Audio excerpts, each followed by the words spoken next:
Bonjour! Salut Aurore! Hello Bonjour tout Laura. le monde! On démarre avec un tout petit décalage parce que grâce à toi Aurore, tu inaugures avec nous le fait d'avoir un invité à distance. Et donc on a fait plein de tests tout à l'heure, tout marchait hyper bien et quelques minutes avant le démarrage, il n'y a plus rien qui fonctionnait. Il y a eu quelques échecs effectivement. On a eu quelques échecs avant, donc voilà. Donc très contente voilà, de t'avoir avec nous pour parler aujourd'hui d'un sujet qui nous préoccupe aussi à IFIS Lab, notamment le sujet des technologies immersives et de l'apprentissage. Donc c'est ce qu'on va dérouler avec toi.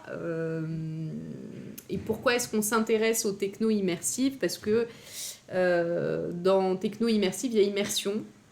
Et nous, ce qui nous intéresse beaucoup du point de vue notamment de la motivation à apprendre, c'est tout ce qui va venir générer en fait l'envie d'en savoir plus, l'envie de continuer l'expérience d'apprentissage, donc notamment le flow ou l'intérêt ou tout ce qui va venir un peu dynamiser l'apprentissage. Donc voilà, donc ça c'est pour le côté immersif. Donc bonjour à tous ceux qui nous rejoignent aujourd'hui, à tous les fidèles du lab. Donc merci d'être présents. Une petite dédicace à Chloé qui est aussi connectée aujourd'hui. Voilà. Et donc maintenant, je vais, Aurore, te laisser déjà te présenter, nous dire, et puis surtout nous présenter en fait We Did, puisque tu es cofondatrice de We Did. Donc je te propose qu'on fasse d'abord comme ça, et puis ensuite qu'on commence un petit peu à discuter ensemble. Ouais, ça marche. Bon, on va pas faire un tour de table vu que toi, tout le monde te connaît maintenant. Donc c'est bon. Donc oui, moi effectivement, je suis la cofondatrice de WeDid avec Anne-Sophie. Et on s'est spécialisé sur tout ce qui est technologie immersive et les datas qui sont générées dans ces technologies immersives. Donc pour aider l'apprenant à progresser. Moi j'ai un parcours en sciences de l'éducation, Mm. en formation, donc j'ai accompagné des structures à la mise en place de formations digitales, mais pas que, aussi du présentiel. Et puis forcément, pour la partie analyse de données, je suis devenue data analyst récemment, voilà, pour compléter un petit peu le cursus. Bravo. Et on sent que sur ces sujets, des doubles compétences et des doubles cursus, c'est vrai que ça devient un petit peu nécessaire. C'est intéressant que tu viennes nous parler du côté data aussi. On va voir C'est un un peu peu l'envers du décor avec toi. c'est ça. Mm. Et c'est vraiment notre cœur de métier finalement dans ce qu'on propose sur nos expériences en VR. Et ça a toujours été quelque chose d'hyper intéressant, même sur les formations plus traditionnelles d'e-learning. Il y a des datas, mais finalement très peu de personnes les exploitent. Mm. Enfin, voilà, c'est aussi ça l'enjeu. Et bon, après, c'est un vaste sujet, les datas. Je pense que tu pourras faire un autre thème après. Oui, oui, oui, tout à fait.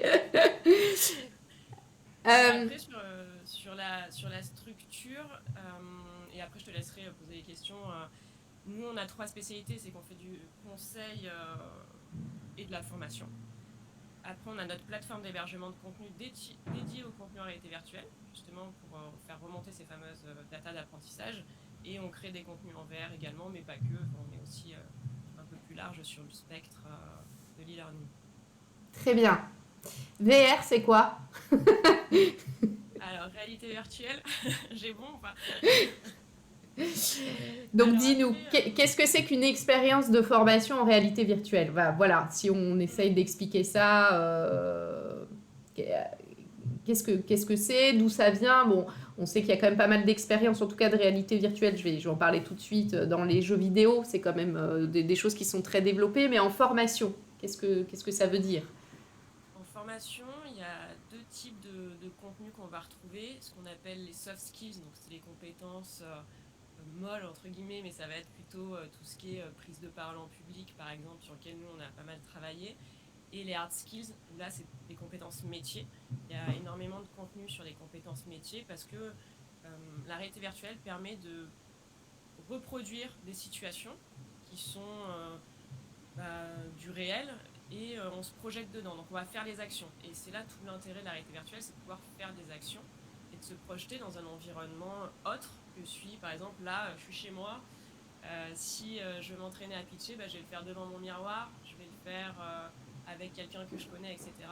Et donc c'est vrai de simuler un environnement proche du réel. Par exemple, demain je pitch devant un amphi de 200 personnes, bah, là on va pouvoir se projeter et avoir les mêmes sensations et c'est ça qui est important. Et puis après sur la partie métier, bah, c'est de pouvoir reproduire des éléments qui sont difficiles à refaire dans le réel parce que coûteux, parce que dangereux, etc. Mm. Il y a beaucoup de choses pour sensibilité au danger, au feu par exemple. Voilà, on pourrait aller sur plein Oui, tout d'autres ce qui va être risque, en fait, simulation de risque. mais pas que. Effectivement, nous on a fait sur la découverte métier pour découvrir des métiers. Il y a d'autres structures qui font ça. Voilà, ça commence à se développer et c'est ça qui est intéressant aussi, de montrer qu'on peut découvrir le métier de réparateur cycle, de métier auprès des, j'ai oublié le nom, mais des personnes. Enfin, voilà, on peut imaginer plein de choses autour de ça. Il y en a sur la découpe de poulet, par exemple. Je fais référence à un partenaire qui fait ça. Voilà, il y a vraiment beaucoup de contenus divers. Sur la découpe De poulet. Franchement, on a bien coupé un poulet, voilà. Il y a tout. Et donc, on peut se former en réalité virtuelle sur le sujet. Exactement, ouais. Bon, et ce que je trouve déjà intéressant, j'ai l'impression que ça lag un petit peu, peut-être, non? Attends, parce que là, j'ai Hello l'intervention de tout le Marie-Paul. monde, Ouais, ne faites pas nickel. attention à Si, moi. c'est très bien. Donc, je sais pas pour ceux qui sont à distance, qui nous suivent, si ça va de votre côté, si c'est que chez... Voilà, j'ai pas de... Pour l'instant, non. Bon, bah, tout va bien. Donc, ouais, apparemment, tout va bien. Ok. C'est bon, Aurore, pour toi? Ouais, mais c'est parfait. Parfait. Merci, bon aussi.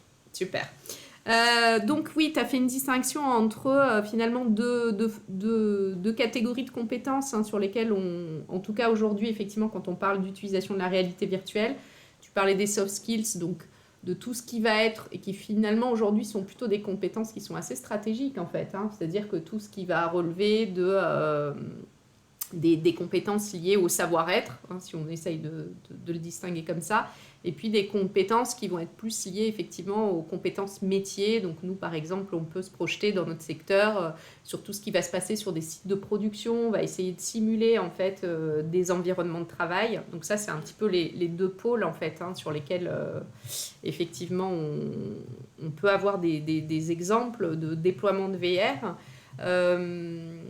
Alors, ce qui sera intéressant pour le coup, c'est qu'on voit un petit peu avec toi, c'est ce qu'on avait un tout petit peu préparé, mais pas beaucoup, notre échange, de voir un peu des exemples justement. Ouais. Tu parlais de prise de parole en public, mais voilà, nous en parler peut-être un petit peu plus, parce que je pense que ça, c'est peut-être moins évident d'imaginer comment on peut utiliser la VR pour ça. Ouais, effectivement. Et il y a un autre usage que j'ai pas partagé, mais je viens de mettre la slide. Je crois que ma cam est figée par contre. Ouais, ta J'espère caméra qu'on est m'entend bien. figée. Est-ce Je l'ai que... relancée, ça n'a rien changé, donc je sais pas. Ouais. En tout cas, on t'entend, on voit tes slides. Et là, on te voit bouger. Ok, bon. Donc il y a aussi un intérêt, c'est remettre en confiance, nous on utilise dans ce cadre-là la VR, apprendre autrement, conscientiser ses compétences et après il y a le fait de se professionnaliser, c'est ce que je disais tout à l'heure. Et dans les expériences, donc par exemple, on n'évince pas la place du formateur. Donc en fait, les expériences, on en a qui se jouent soit en solo, soit avec le formateur. Il va garder sa place. Donc là, c'est la prise de parole en public. Et le formateur, il a une console, c'est ce qu'on voit en bas à droite, où il va déclencher des événements dans le public. Alors, tu peux me dire ce qu'on voit là. Donc, ok. On voit l'amphithéâtre. Donc là, j'ai un casque, je suis apprenant, c'est ça? Alors là, c'est plutôt la console du formateur où il a pris la vue pour voir comme l'apprenant qui est sur scène virtuellement. Et en bas à droite, donc là, le formateur, il va déclencher est-ce que le public est plutôt content ou pas content avec la jauge de rouge vers le vert. Et après, d'autres événements, des votes, des gens qui s'endorment, des gens qui sortent du public, etc. Et à la fin, donc là, je ne l'ai pas affiché, je n'ai pas forcément de slide, mais on va afficher les datas qui vont aider aussi le formateur à faire son retour, donc à savoir le nombre de tics de langage qu'il y a eu et quel tic de langage. Il va y avoir la subjectivité, objectivité du discours, enfin ce genre de choses, le nombre de mots par minute, etc. Parce qu'on sait très bien qu'au niveau de l'éloquence, si on a un débit trop faible ou beaucoup trop rapide, et si on ne joue pas sur les fluctuations, il peut y avoir un désintérêt. Ouais, on peut perdre l'audience. Donc ici, l'expérience, en fait, hein, l'idée c'est, moi je suis apprenant, en tout cas je souhaite développer ma capacité à pouvoir m'exprimer devant un auditoire, donc devant un public. Donc je vais mettre un casque qui va me finalement m'immerger. Super. Voilà, on met donc un casque. Et en mettant ce casque, je me retrouve en fait dans une salle qui est la vue là qu'on est en train de voir ici. Hein, c'est ça. Je suis sur une estrade. J'ai un public en face de moi. Donc là, voilà. Et je commence à m'exprimer, à faire mon speech. J'ai le formateur qui est à côté, qui lui, en fait, a le contrôle sur les paramètres, c'est bien ça, C'est ça. du public. Exact. Donc Ouais. sur quoi il peut agir, il peut montrer en fait des personnes, il peut activer, dire là il a entendu en fait l'apprenant dire quelque chose qui est pas très bien formulé ou un ton qui est un peu pas très, c'est Ouais, ça? il va avoir le retour de toute façon en live parce qu'il est avec l'apprenant. Et après, c'est vraiment plus pour déclencher des événements déstabilisants, entre guillemets, qui peuvent arriver quand tu fais une prise de parole. Donc les gens qui partent de l'amphi, ça peut te déstabiliser. Et donc l'idée, c'est de voir aussi sa réaction. Le formateur, il est là pour analyser comment ça se passe. Et Hmm. justement, il y a des choses que nous, on n'analyse pas, et ça, c'est le formateur. Par contre, on l'aide à la fin, on va lui dire, ben voilà, il y a une carte des points chauds là où il a regardé dans le public, pour savoir s'il a bien balayé tout le public, la présence sur scène, est-ce qu'il s'est bien déplacé dans son espace, etc. Donc tout ça, c'est des conseils qui vont être donnés au formateur pour qu'il avance. Super, ah ouais, c'est super intéressant. Et ce que j'aime beaucoup dans cette expérience, c'est ce que tu disais tout à l'heure, c'est que finalement, c'est une expérience immersive, mais qui est complètement intégrée dans, on va dire, un déroulé pédagogique qui intègre finalement effectivement le formateur, donc l'apprenant, voire éventuellement, on peut avoir aussi d'autres personnes qui sont présentes et qui peuvent aussi voir en fait ce qui se Mm. passe et pouvoir débriefer autour. Ouais, c'est ça, tu le branches sur un écran, tout le monde a le retour et tu peux faire une analyse. Après, c'est vrai que ce qu'il arrive du point de vue des apprenants, il y a quand même un petit peu de stress et que tout le monde regarde, etc. Ils sont pas toujours très à l'aise. Donc, il y a aussi ça à prendre en compte parce que c'est pas encore dans les mœurs pour tout le monde. Il y a un petit peu d'appréhension de mettre un casque de VR. Il y a des gens qui ont peur d'être malades. Enfin Ah voilà, oui.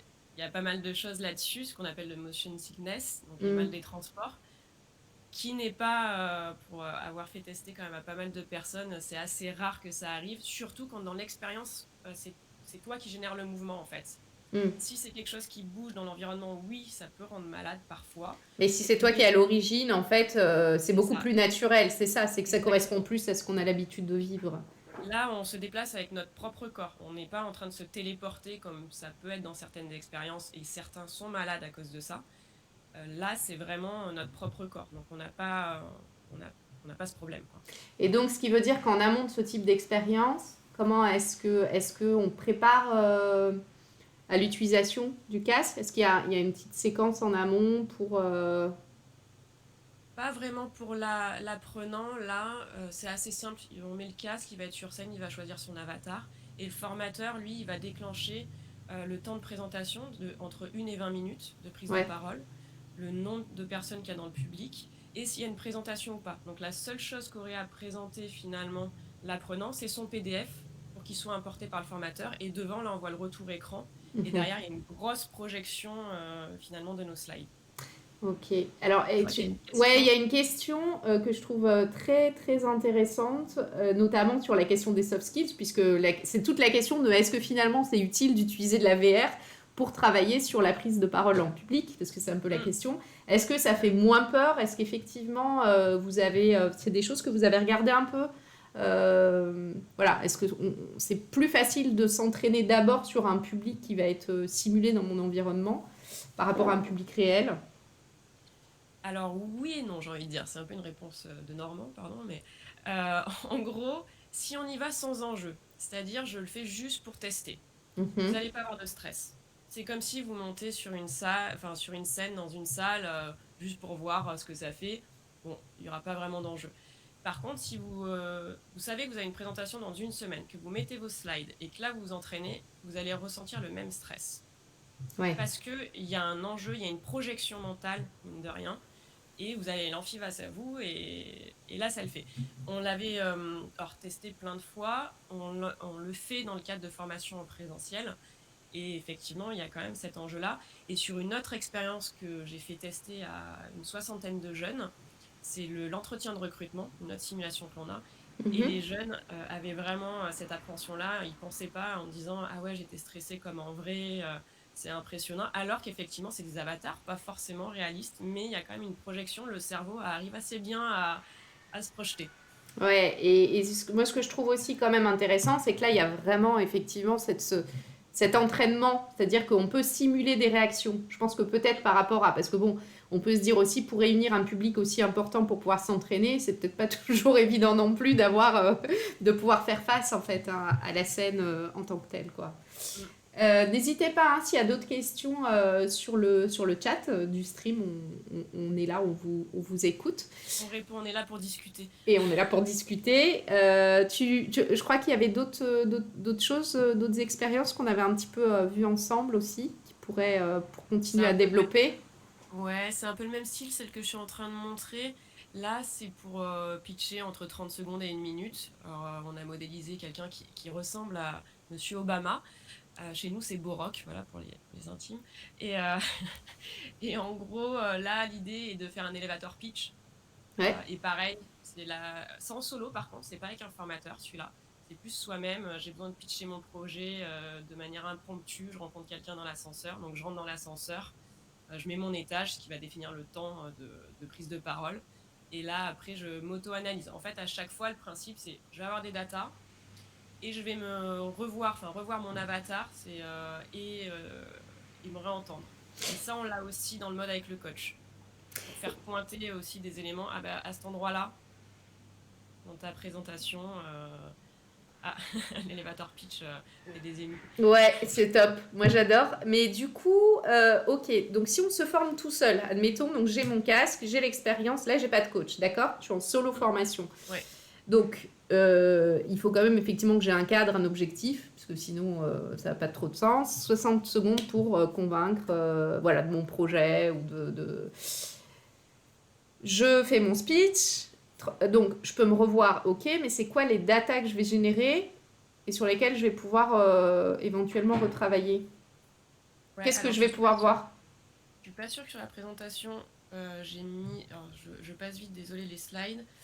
Ça, c'est celle de l'amphi. Donc, je vais faire autrement. Je vais te montrer en live sur les datas que j'ai dû générer il y a quelques secondes. Hop, je fais un partage d'écran. Super. Vous allez tout voir. En gros, je vais avoir le temps de blanc par seconde. Le score de regard, si j'ai bien regardé mon interlocuteur, entre guillemets, dans les yeux, hein. Je vais avoir ma diversité de langage, donc j'ai eu 100 sur 100. Donc on utilise une méthode derrière pour calculer la diversité de langage. Donc en gros, c'est le nombre de mots qui sont différents, mais ça évince les et, enfin les conjonctions de Mhm, coordination, mhm. chose. Les types de langage, donc j'ai dit 3 fois donc, je crois que j'ai fait 35 secondes tout à l'heure, donc j'ai un beau type de langage que vous avez dû tous repérer En pendant le fait, live. il faut que je l'utilise pour les Twitch, là. Je pense qu'on va s'entraîner avec ça pour supprimer tous nos tics de langage. Non, mais c'est l'horreur, enfin bref. Et la positivité de mon pitch, ça c'est quelque chose qu'on a mis de manière très récente. Donc là, c'est pour ça que c'est ma version de test, on n'a pas encore mis en prod. Et en gros, ça va analyser si notre pitch est positif ou négatif par rapport aux mots que l'on Mhm, emploie. mhm. La subjectivité, ça dépend. Mon pitch était trop court, donc ça affiche pas forcément. Et après, mes MPM, c'est mes mots par minute, donc 163. Et il faut être entre. En gros, il y a plusieurs études, hein. Après, chacun y va du sien. Donc, s'il y a quelqu'un qui nous écoute et qui a une valeur très fiable, je suis preneuse. Mais c'est entre 125 et 175, ce que je trouve. Bon, après, à discuter. Et on voit aussi, on a mis une petite carte de distanciation sociale. En Mhm. gros, on est parti du principe dans un ascenseur, il ne faut pas être trop près de l'interlocuteur, sinon on rentre dans la zone intrusive. Et on a découpé donc en 3 zones. Et il faut être dans le vert pour pas être trop proche. Parce que, bah, en gros, c'est à distance à peu près d'un bras pour discuter avec quelqu'un. L'ascenseur, il est quand même assez grand pour être loin. Donc voilà. C'était un gros débat aussi sur Et, comment on faisait. ouais, ça c'est super intéressant, d'accord. Donc en fait, il y a vraiment, et justement, c'est toute la question de la spatialisation hein, Mm. qui, pour le coup, fait sens, hein, je trouve, dans l'utilisation de la VR. Enfin, on peut agir là-dessus, en fait. C'est pas simplement pitcher, c'est aussi où je me situe. Alors, avec mon incarnation, c'est ça, hein, par rapport Mm. à... C'est ça.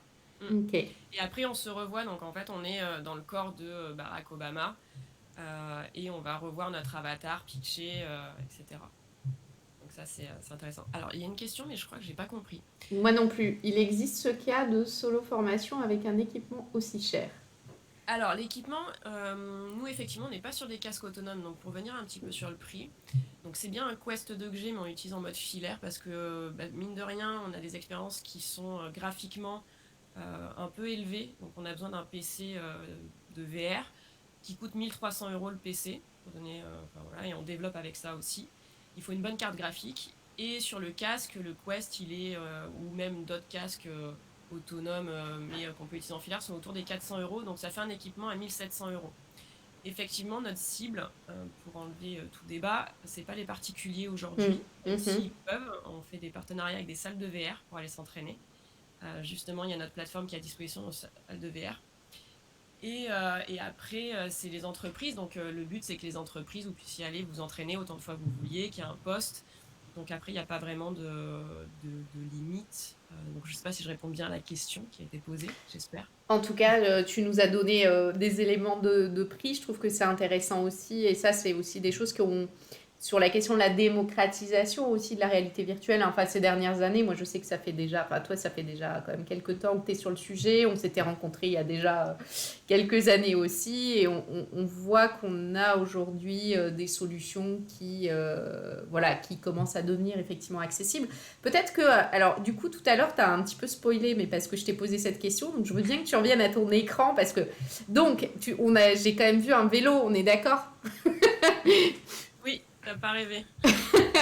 Donc là, il va falloir que tu nous expliques comment on peut utiliser la réalité virtuelle pour se familiariser avec le vélo. Je trouve que voilà. Ouais, là c'était justement dans le cadre d'un appel à projet pour Pôle emploi. Et c'est une étude qu'on a menée sur les métiers en tension et les jeunes NEET, donc l'usage de la VR finalement auprès d'un public qui a entre 16 et 25 ans déscolarisés, et de savoir si la réalité virtuelle était intéressante pour eux pour apprendre un nouveau métier, ou en tout cas le découvrir, parce que là on n'apprend pas toutes les facettes de ce métier-là. Et donc il y avait la fameuse réparation de vélo, parce que c'est un métier en tension. Et donc, D'accord. on leur a fait apprendre les termes sur le vélo. Donc, qu'est-ce qu'un guidon, Et après, en termes de réparation, il y avait aussi le fait de faire un diagnostic d'état de réparation sur le vélo. Quelles sont les problématiques sur le vélo? Et l'intérêt de la VR, c'est de pouvoir simuler plein de pannes différentes à chaque lancement.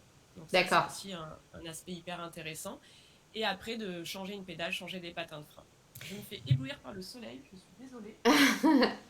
Et alors du coup, donc là, en fait, de ce que j'entends, il y a deux objectifs. Il y a un premier aussi, est-ce que la VR pour, enfin moi je pense effectivement à un public jeune, en l'occurrence, c'est un bon moyen d'avoir envie comment dire, de s'intéresser à un sujet et à s'immerger dedans dans un premier temps. Est-ce que c'est ça l'idée déjà? Est-ce qu'il y avait cette dimension-là dans le projet?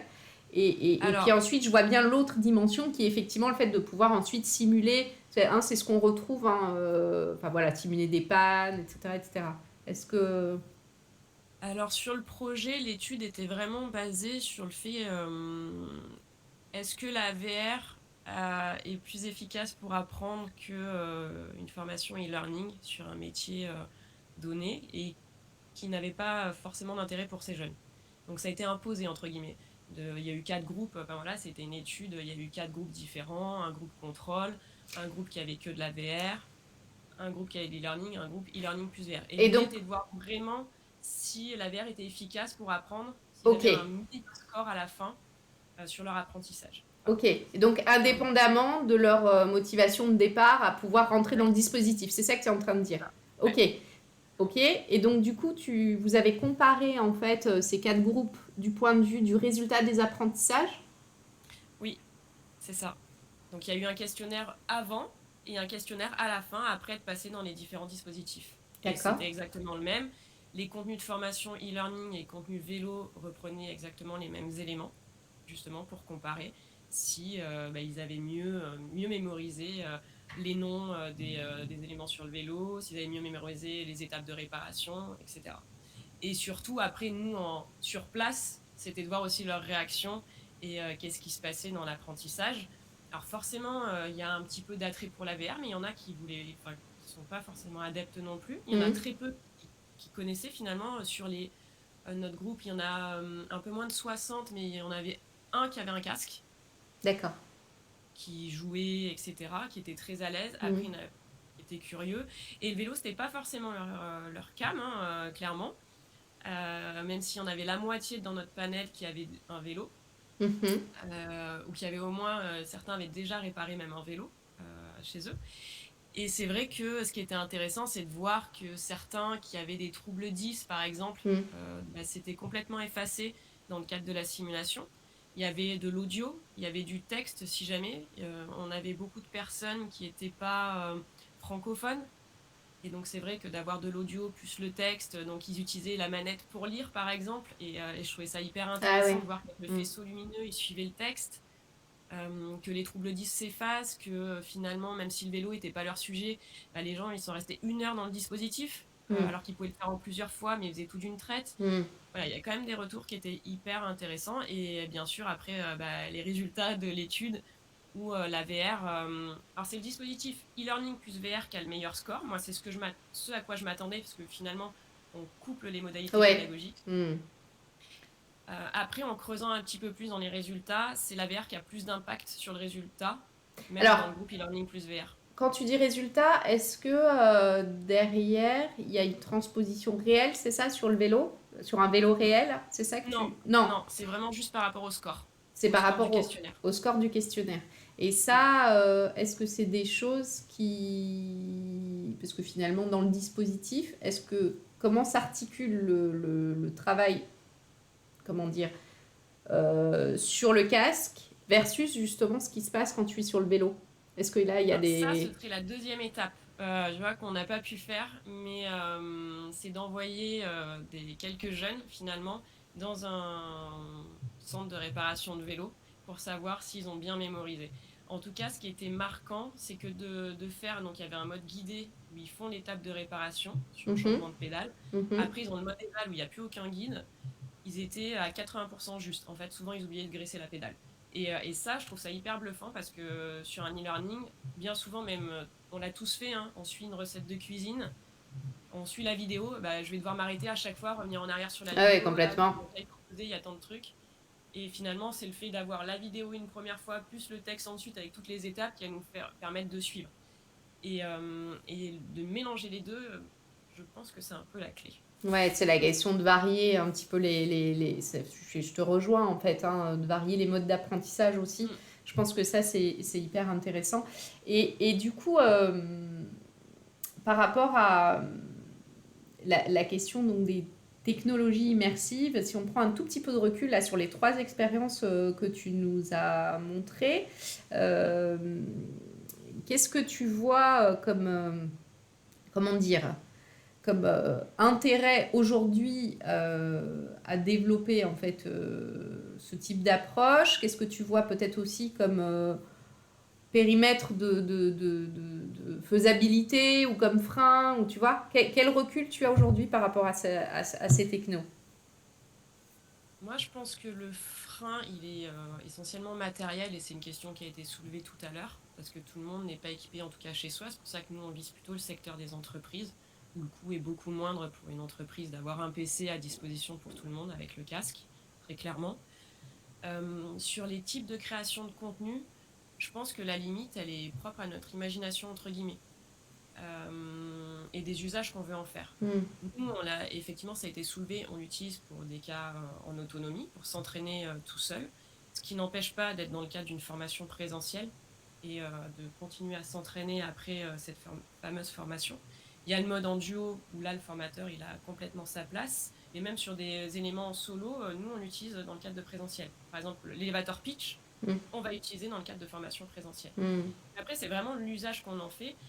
C'est comme d'utiliser des dispositifs digitaux pour un formateur, d'utiliser, je vais faire un peu de pub, hein, WooClap, Klaxoon, etc. Bah, c'est pareil, il y a des formateurs qui sont assez réfractaires et d'autres qui vont être à fond sur les nouvelles techno pour dynamiser Hmm. les cours présentiels. Et je pense que la VR, c'est un nouvel usage, un nouveau type de formation qui est complémentaire à plein de dispositifs. Et il ne faut pas mettre de côté parce que c'est un entraînement différent. C'est vraiment presque la concrétisation. Si on peut pas aller directement sur site, en présentiel, etc. Et ben là, c'est juste avant. Voilà, je peux m'entraîner juste avant. Nous, un cas un peu typique sur lequel on est en train de travailler, c'est la taille de la vigne. La taille de la vigne, pour donner cet exemple qui est quand même assez marquant, c'est 2 semaines dans l'année. Mm. Bah oui, mais comment je m'entraîne en dehors du temps si je veux pas abîmer le cep, si je veux pas, voilà, si je veux bien faire et être efficace le jour J. Alors il y aura peut-être un peu de perte, mais vachement Beaucoup moins. moins en fait que Voilà. si effectivement. Et donc c'est donc un outil parmi d'autres et du coup ça revient en fait à bien penser la question de qu'est-ce que je veux faire et en fonction de ça je vais sélectionner. Enfin on est d'accord hein, là-dessus. Hein, quelle technologie sera la plus adaptée. Donc ça je te rejoins parfaitement. Avec quand même peut-être, je pense, pour quand c'est bien choisi, effectivement, tu parlais tout à l'heure de l'engagement sur le temps, et c'est vrai que quand l'expérience est réussie, on va aussi, c'est pour ça que ces technologies, elles sont intéressantes. On avait travaillé d'ailleurs, on avait beaucoup échangé. Alors Nejma, je ne sais pas si elle est connectée, donc, mais on avait regardé en tout cas dans la littérature sur l'usage de la réalité virtuelle hein, dans les apprentissages. Et c'est vrai que ce qui était souvent souligné dans les recherches, ou en tout cas regardé, c'est la question de l'engagement dans le temps, effectivement, de ce qu'on appelle nous la volition, c'est-à-dire le fait de rester motivé par l'expérience et donc actif. Hein. Quand je dis motivé, c'est pas de la motivation, enfin, c'est vraiment de l'engagement actif. Tu le disais tout à l'heure, c'est le côté être engagé par le corps, par le geste, etc. Et du coup, bah, il y a un sentiment de présence et c'est ça en fait, c'est vraiment un sentiment de présence qui est quand même très intéressant du point de vue de l'acquisition des apprentissages.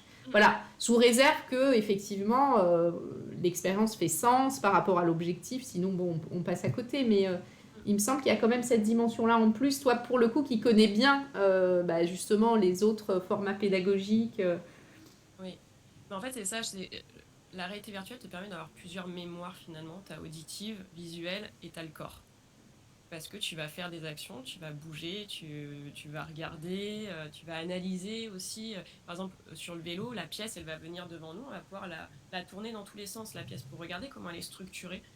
Chose que sur un vélo, bah, à moins de le démonter, par exemple, si je veux voir à quoi ça ressemble un galet, je dois démonter. Alors, le galet, Mm, pour info, c'est ce qui fait passer votre dérailleur, donc c'est sur les vélos avec un dérailleur. Et bah ça, à moins de le démonter ou de regarder une pièce bien spécifique, la fourche par exemple, bah, mm, doit démonter mon vélo. Là, l'idée est aussi de pouvoir voir les pièces devant nous. Et ça, je parle du vélo, mais ça peut être sur plein d'autres éléments, mm. même découvrir des outils, découvrir tout un tas de choses, quoi. Ouais, Donc, ouais. je pense qu'il y a aussi enfin, il n'y a pas d'études vraiment à proprement parler, mais la mémoire du corps, en fait, de vraiment, même si on a des manettes, eh ben, on va regarder un peu les objets. Dans un futur assez proche, on n'aura plus de manette et ça va être Mm. effectivement qu'avec le fait de traquer les mains et de prendre les objets virtuellement, ce sera encore mieux, je pense, pour la mémoire. Ouais, et tu as des travaux là-dessus qui sont hyper intéressants, effectivement. Où là, on est vraiment incarné en tant que tel dans l'expérience, quoi. Donc ça, c'est quand même C'est des ça. choses qui sont super intéressantes. Euh, je ne sais pas si vous avez des questions. Je sens que le... Ça peut être aussi intéressant, Yazid. Salut Yazid. Oui, pour les formations à risque, effectivement. Là, Tout à clairement, fait. je pense que c'est des choses que tu as dû peut-être déjà voir. Mm. Enfin, je sais qu'on avait, nous, vu déjà des exemples hein, sur le sujet. Ouais, j'ai déjà testé, il y en a plusieurs qui font ça sur les risques incendie, il y a les gestes de premier secours Ouais. aussi, donc là il y a un mannequin virtuel, enfin un vrai mannequin physique et du coup il est connecté au casque, etc. Donc ça demande quand même un petit peu de matériel et là c'est je crois des pompiers qui l'utilisent, je ne veux pas dire de bêtises mais voilà c'est un spécifique. Sur les risques incendie, l'utilisation d'instincteurs, il y en a plusieurs. Moi j'ai vu aussi sur les travaux en hauteur, pour la prévention des risques sur les travaux en hauteur. Mm. L'expérience, moi, elle m'a fait flipper. Parce qu'en fait, il nous force presque à un moment à tomber et il y a un bruit très désagréable quand on tombe au sol, on voit la chute, etc. Enfin, voilà, il y a des choses aussi un peu pour choquer hein, parfois. Ouais. Euh, Nous, on n'est pas sur ce Non. registre-là, Non. mais voilà, ça existe, ça existe. Et après, il y a des choses aussi qui peuvent être prises aussi dans les jeux vidéo. Moi, il y a un jeu vidéo que j'aime bien et que qui est utilisable en formation présentielle. Alors le thème, c'est le désamorçage de bombes, mais en gros, pour la coopération et travailler en équipe, c'est vraiment sympa. Le principe, c'est qu'il y en a un qui est en réalité virtuelle, il a une bombe devant lui avec différents modules, il doit décrire les modules, et les autres personnes qui sont dans le réel à côté de lui, ou même à distance éventuellement, ils ont le manuel de désamorçage, et en fonction des modules, il y a un exo à faire, il y a un peu de mémoire, il y a un peu tout, et pour la coop, c'est pas mal. Ah ouais, c'est super intéressant. Mais là, c'est presque du détournement, en fait. C'est Ça, c'est du... complètement du Ah, détournement. on est dans le détournement de jeu, le détournement d'usage, mais ce qui est très chouette, je pense que c'est aussi, c'est aussi ça la réflexion pédagogique, c'est d'aller regarder des usages qui fonctionnent et d'essayer de voir comment est-ce qu'on peut s'appuyer là-dessus, en fait, hein, pour C'est développer des peut-être la partie, apprentissages. ouais, c'est ça. Et puis il y a aussi, ça rejoint un petit peu la partie gamification qui moi, m'intéresse aussi. Et donc détourner des usages, c'est comme sur des formats présentiels. Il y a des formateurs qui vont utiliser le jeu de plateau Dixit. Enfin, il y en a d'autres. Moi, je sais il y a Codename aussi qu'on peut détourner pour faire de la mémorisation de mots. Moi, j'utilise le bingo. Enfin, voilà, il y a plein de choses qui sont sympas. Et donc, pourquoi pas aller piocher dans les jeux vidéo qui sont très bien faits Ouais, en ouais. usage. Et dernière petite question, parce qu'en fait, finalement, Le temps, il tourne. ouais, le temps tourne. Donc, peut-être toujours sur les soft skills, est-ce que, je ne sais pas si ça, on en avait parlé, mais tu vois, dans toutes les datas qu'on peut collecter, tu as aussi notamment toutes les émotions faciales. Est-ce que ça, c'est des choses un petit peu qui vous travaillent? Enfin, moi, c'est des choses que j'avais déjà un petit peu vues par ailleurs, parce que voilà, ça fait partie des, des évolutions. Ouais. Et est-ce qu'il y a d'autres registres de compétences un peu, type soft skills, qui vous intéressent parce que là, on est beaucoup dans... Est-ce qu'il y a Ouais, d'autres... la communication, l'éloquence. Pour l'instant, on est pas mal sur ça, parce qu'il y a pas mal. Les datas sont très riches, on essaye à chaque fois d'améliorer, tu vois ce que je disais, la Mhm. subjectivité du discours ou objectivité, la positivité, négativité. On essaye d'aller à chaque fois un peu plus loin là-dessus. Donc c'est vrai que nous, on a assez focus sur ce type de contenu. Euh, Après, enfin, comme j'ai dit, hein, on peut tout imaginer en termes de contenu et il faut surtout que ce soit pertinent et les datas qu'on peut amener à l'apprenant, qu'elles le soient aussi, tu vois, Mhm. qu'elles aient du sens. Donc c'est aussi de les retranscrire de manière, je sais pas si on peut dire limpide, mais voilà, assez simple Mhm. aussi. Oui, qu'elle puisse Derrière, être utilisable justement comme des feedbacks, en fait, c'est ça, hein, qu'elle puisse être... cette fameuse autonomie. Mhm.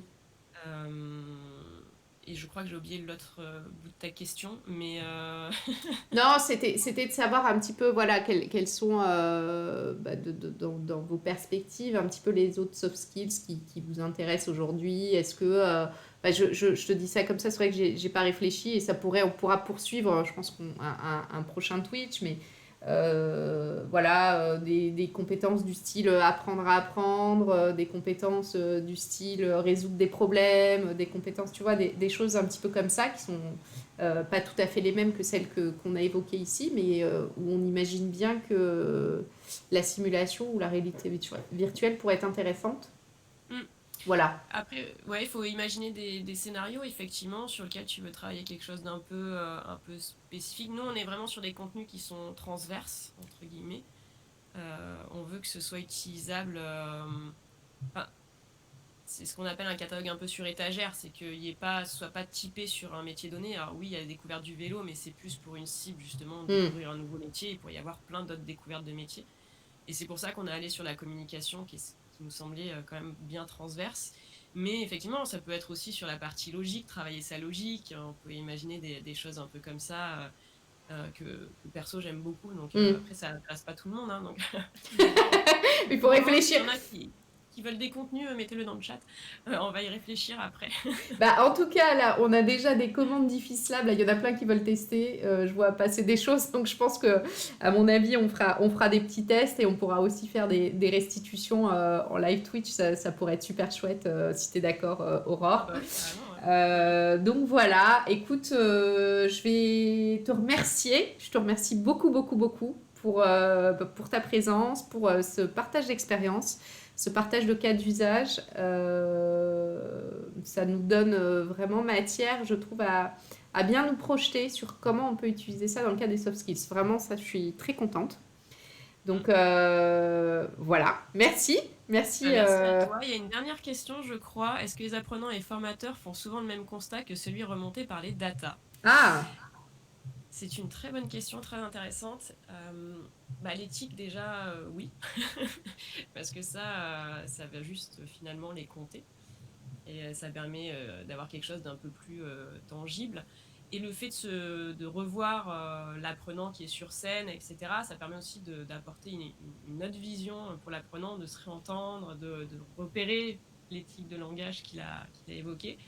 Et sur objectivité, subjectivité, il faut savoir que l'algo qu'on utilise, par exemple, celui-là, il marche très très bien en anglais, mais c'est un petit peu ce qui pêche après à chaque fois sur le français, l'entraînement des algos.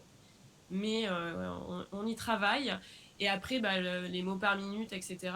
Oui, là, le c'est formateur, objectif. Et puis c'est chronomètre pas, donc objectif. c'est clairement objectif et c'est juste une aide. Donc oui, c'est clairement lié les datas et ce que voit le formateur là-dessus. C'est vraiment une aide, donc par exemple, le regard. Quand la personne est en VR, il va avoir plus de mal à vraiment savoir où il a regardé, etc. Donc là, on va lui apporter une aide. Sur le déplacement, il va le voir. Et là, ça lui donne pareil une aide complémentaire, ou en tout cas pour le montrer après à l'apprenant et en discuter et dire voilà, il faudrait un peu mieux te déplacer. Ou là, si tu avais une présentation statique, c'est très bien, il n'y a pas de souci, etc. Donc ça dépend de l'analyse. C'est à nous d'interpréter aussi par rapport à notre cas d'usage et la projection qu'on en fait. Voilà. Merci beaucoup, Aurore. Merci à tous. Merci à tous. Ouais, bon appétit. Et puis, on vous dit à bientôt dans 2 semaines pour un nouveau sujet. Et à très bientôt. Ciao, ciao. Ciao.